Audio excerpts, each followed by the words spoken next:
I had one where it was an estate and the daughter filled it out, she hadn't lived in the home, and she said that there was city sewer. We were a day before closing, the buyer was an attorney and went to get sewer utilities that are, transferred into her name. They said, we don't service that address, which launched a big investigation of why they didn't service the home. Found out there's a septic system, and it wasn't real obvious. It was like there was a water lid, and it was down in there. It was a different place than normal. It took like 2 days. Well, the buyer said, because you filled this out right, you misled me, then I want another $5,000 taken off the house. And she ended up getting it. If I would have checked it, because I assumed it was city, who would have paid the $5,000? Probably me. I don't want to be involved in someone else's disclosure. Not my house, never lived in it. I don't want it to be my problem. Give it to them. If they don't know what it is, Fred, what's a cistern? Do you know who knows what a cistern is in here? The cameraman. Anybody else? Do you have one? You just know what it is. Does it have something to do with the septic? So guess what you're going to tell them to mark on here? Don't know. Do not know. Do you have aluminum wiring? I don't know. Do not know then. It's better to say do not know than to answer it by guessing and then them getting in a problem towards closing. They sign it at the time of closing, and they're gonna sign it they sign it at the time of listing, and they're gonna sign it again at the time of closing, saying nothing's changed since I filled it out the first time. If you get an offer, this is what Amy and I were just talking about. Some of you were in here before, so. What's the difference between the two signatures, first page and second page? Well, they're gonna sign both pages, and the seller's gonna sign on the top line at the time they fill this out, and then at the closing table, they're gonna sign it again, saying that nothing's changed since they filled it out. And the signature has to go on both pages? Yes, it's a 2-page document.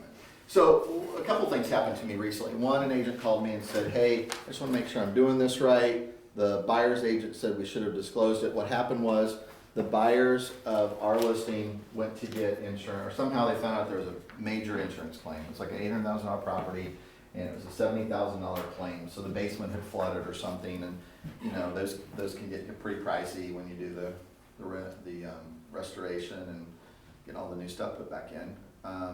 She said you should have disclosed that to us. What do you guys think? Is it required? Yes, Why? because they knew. Is it a disclosure question? No. No, but. Do you have a water problem now? Is your basement flooding now? Is a disclosure question. Has it ever flooded? Who in here has owned a home and at one time had a roof leak? Just 3 people. Okay.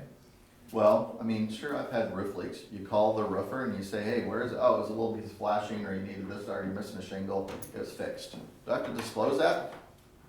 5 years later, I go to sell the house. Have you ever had a roof leak? No, you don't have to disclose things. My basement flooded last year. We had record level rains and had a drainage issue. It came in the back door. We had it restored, spent thousands of dollars, and I don't have to disclose that. Nothing wrong with my house right now. The only question it asks, has there ever been, is on page 2 under hazardous conditions. Have there been or are there things like radon, lead paint, mold? So if I've had mold in my crawl space and spent $10,000 to remediate it, and it's all clear right now, I still have to say, yeah, I had mold and it's been corrected.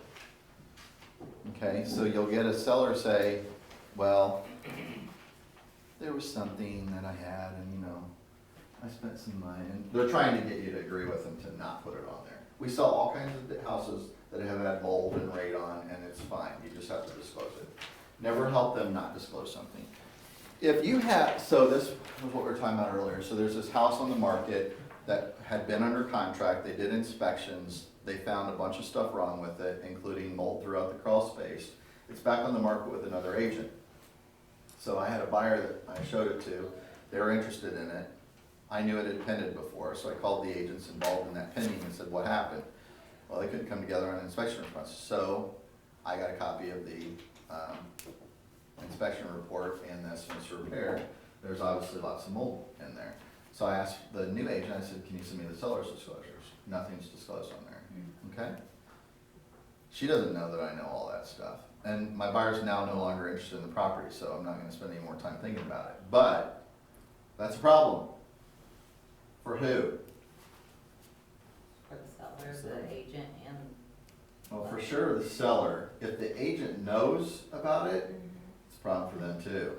So I had a client years ago that, similar thing, we did an inspection, it was a crazy bad inspection. He didn't wanna do anything, the deal fell apart. So he said, and so we got another offer right away, and I said, hey, here's I sent him a blank disclosure sheet, I said, here's a new disclosure sheet, fill it out for what you know now, that you didn't know before. And he said, no. And I said, well, then I called an attorney for me. I said, here's the situation, I'm representing a seller, doesn't want to disclose something that I know as well. I sent the new buyers the full inspection report. I said, here's what I know, even though my seller didn't want to do that. That is not worth my license. I make a living doing this. I don't want to lose my license over somebody else's bad decision. I knew these things were there, so eventually I found him a renter, and then he wanted me to relist the house, and I didn't return his call. I don't want to work with somebody like that. So, that would have been my disclosure issue, as well as his. This is not your disclosure, it's a seller's disclosure. Have them fill it out, but let them know that anything you know, you have to disclose as well. Now, at that point, like, say they've already signed, you know, the contract, but like, you know, say you're a little farther, some things have come up, you want them to redo the seller disclosure. If they refuse to put it, you have the right to get out of the contract then at that time, correct? Who's you? The agent. The buyer or the listing agent? Yeah, the listing agent. We could Can I say- terminate the contract? Yes. You'd want to get a mutual release from the listing contract. That's a rare situation, but yeah, I mean, if you're dealing with somebody that's not ethical or they're doing something that's illegal or anything like that, then you know you don't want to be a part of that. And this is a great company for a lot of resources. I'd go to your manager, who then can go to the regional manager, who then goes to David. So yeah, we have a lot of expertise in that. But you would be amazed at how people find things out. That's what I tell my clients all the time. Actually, so that same house that I was talking to you about, that I was involved in, and I didn't work with the clients anymore, he had found a renter in it, and he had rented it for like 4 years or something. Well, then he went back on the market. The buyer's agent was supposed to close like a couple of days, and called me and said, hey, I want to ask you some questions about this property you had listed. Again, this is a guy, the seller, I never want to talk to you again in my life, right? And here it is, getting brought. I'm like, the last thing I want to do is have a conversation about that person or that house. Well, they said, the reason I'm calling you is because the buyers were over there looking at the house, and the neighbors came across the street and said, hey, we just feel like you should know. This is what we heard about the property. Like Amy was saying earlier, you know, she's been in a situation like that. Do I have any responsibility to my seller that I had? No. Any confidentiality? I don't know, it's a gray area. I don't know the answer to that. So I didn't get involved. I didn't even call them back. That's their deal. They should have done an inspection, worked it out. Now that they've been disclosed by the neighbors, they can deal with that however they want. I'm not involved in that transaction anymore. So I don't want to be, but we had one where our seller had to pay thousands of dollars for a septic system. No, wait. Was our buyer? Was our buyer, yeah, had bought the house, moved in, the seller didn't disclose anything, the septic system ended up being bad, and those can be very expensive, like $20,000 or something like that. And the neighbor said, oh yeah, we saw the septic company trucks out there all the time. right?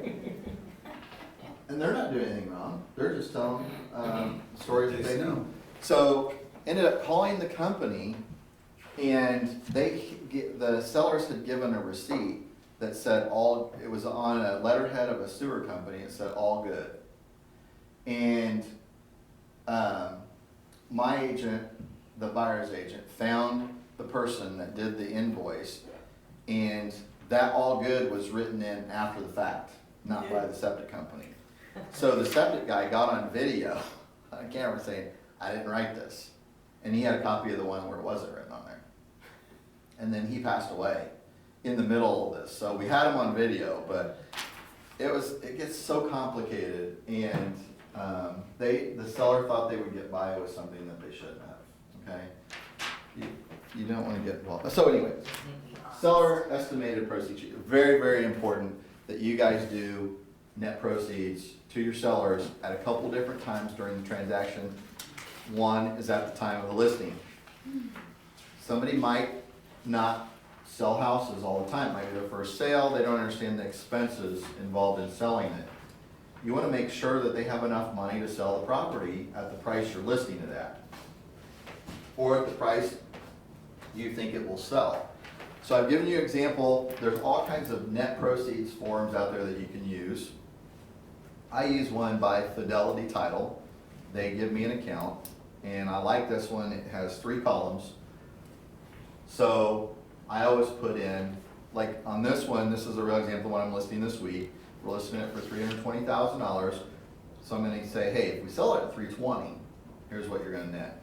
If we sell it at $315,000, here's what you're gonna net. If we sell it at $305,000, here's what you're gonna net. I give some scenarios based on some possible negotiations. I also include the home warranty, assuming that that's gonna be worked into the deal. It includes the commissions, and it includes prorated taxes to an estimated closing date. Does everyone understand Indiana taxes? Let me ask it this way, does anyone in here, and you don't have to be embarrassed, do you not understand Indiana's prorated taxes and arrears?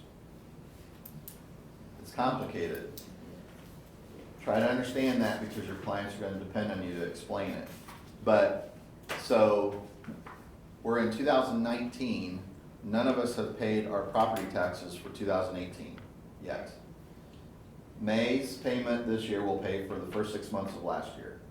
November's payment will pay for the last 6 months of last year. So if I'm selling a house today, and in this example, I said, we're closing, done with closing date, 90 days in 2019. So I said, we're gonna close the end of March, as an example. So you're gonna owe a credit to the buyer for all of last year. You haven't paid it yet, but you lived in the house. And then January through the closing date of this year. So that tax proration is $4609. That's a big expense. The seller needs to understand that they owe it and why they owe it. Now, I also explained, hey, you probably, if you have a mortgage, have an escrow account that's accruing those funds. So you're gonna, at the closing, you're gonna get that back, whatever you put in there. Okay, so that adjusts that credit a little bit. They owe that, and then what's the most expensive line on there? Sales commission. Other than the mortgage job. Sales commission. Our fees. I go really fast over that.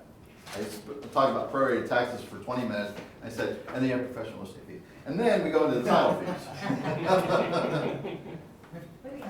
Yeah. No, but they have to understand what they're gonna owe you for commissions. It's a big fee. And then the title fees. The thing I like about the program that I use is when I put in the purchase amount, it's gonna automatically calculate the title fees. And title fees are based on the price of the home. So, closing fees typically split between the two, so I split it. Home warranty $475, and then title insurance. And in this case, I put in a payoff amount. A lot of times I don't, almost every time I don't. And the reason I don't is because people think their payoff is different than what really is when you take prorated daily interest to the day of closing. They see a statement and it has a payoff amount that's usually different than what it really will be. So I say, here's your estimated proceeds sheet minus whatever your payoff is. They have to know what their payoff is. Because what I don't want to do is give them an amount and then they say, you were wrong. And I'm like, no, really, you were wrong because you gave me the wrong payoff amount. It doesn't go over well, so I just leave that off of there. But the title company at the closing time will get the payoff right before closing. And that'll be on the settlement statement that you're gonna go through with them. But if I take my sheets and compare it, I always keep it in the file, I compare it to the settlement statement, pretty darn accurate. And when I email this to them, I always say, this is your estimated net proceeds, estimated, right? It can be off a little bit based on actual numbers. So, the important thing about this is, in this case, she's got plenty of equity, regardless of what we sell it. What I will do when I get an offer on my listing is I redo this and I send it over with the offer, based on the actual offer. The time when I had 15 offers, I took the top 3 and I put one in each column. So here's the differences. So it's an easy comparison for them. But I always want to know what they're netting, because I've been in situations before where they weren't going to net enough. And what's that mean? Let's say their payoff in this situation was more, and it had a negative number down here at the bottom. You wouldn't be paid. They wouldn't have enough to pay you. They have to bring money to the closing table. So if it showed a negative $8,000, I'm gonna say, do you have access to the $8,000? A savings account, retirement account, friend, credit card, how are you gonna come up with the difference? You have to know that before the closing. So I had one situation where I had the buyer, the listing agent called me and said, guess what, we're not closing. We'd already been through inspection, we were ready to close. I said, why not? He goes, because I didn't know that he had a second mortgage. He didn't tell me, and it came up at the last minute through the title stuff. And he had been delinquent on it, so it was the back payments and the penalties that he owed that put him in a default situation. So the seller said, sorry, I can't sell. What do you think I did? I don't know, but I said, where in your marketing, in your BLC sheet, or in the purchase agreement and negotiations, did it say that this deal was contingent upon your seller having funds to close? It doesn't. Nowhere did it say that. So legally speaking, you told us you would sell us this house at this price, and that's what you're doing. And my buyers and myself will be at the closing table with pens in hand, ready to sign. If your client chooses to default on that, then the attorneys will have to take it over at that point. So we were there. And guess what he did? The seller did. He showed up with the money. I mean, this is after days of arguing this back and forth. And I got to the point where I said, look, biggest fee on here is commissions, right?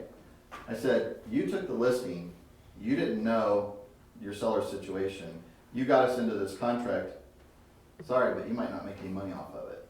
You might need to reduce your fees to nothing to make this happen. But that's not your fault, I mean, that wasn't your buyers. I'm talking to the listing agent. yeah. He might have to do that. He could have been in trouble too. We ended up closing, but would you want it to be the listing agent in that situation? Why was he in that situation? Because he didn't fully do his job. Either he didn't ask, or the seller didn't tell, or the seller withheld information. Now, I've also had sellers say, I forgot I had that second line. I don't know. I mean, we're not all as detailed with our accounts and stuff like that. You'd think they'd be paying on something that they know they're paying on.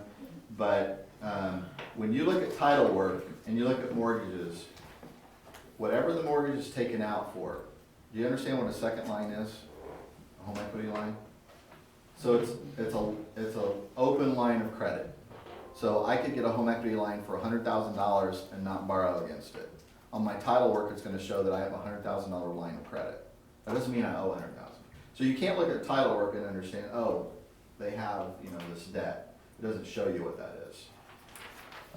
So the way you're gonna know to share something like this with your sellers up front, go through it with them line by line and say, do you know what your payoff is? Do you have a first? Do you have a second? Okay?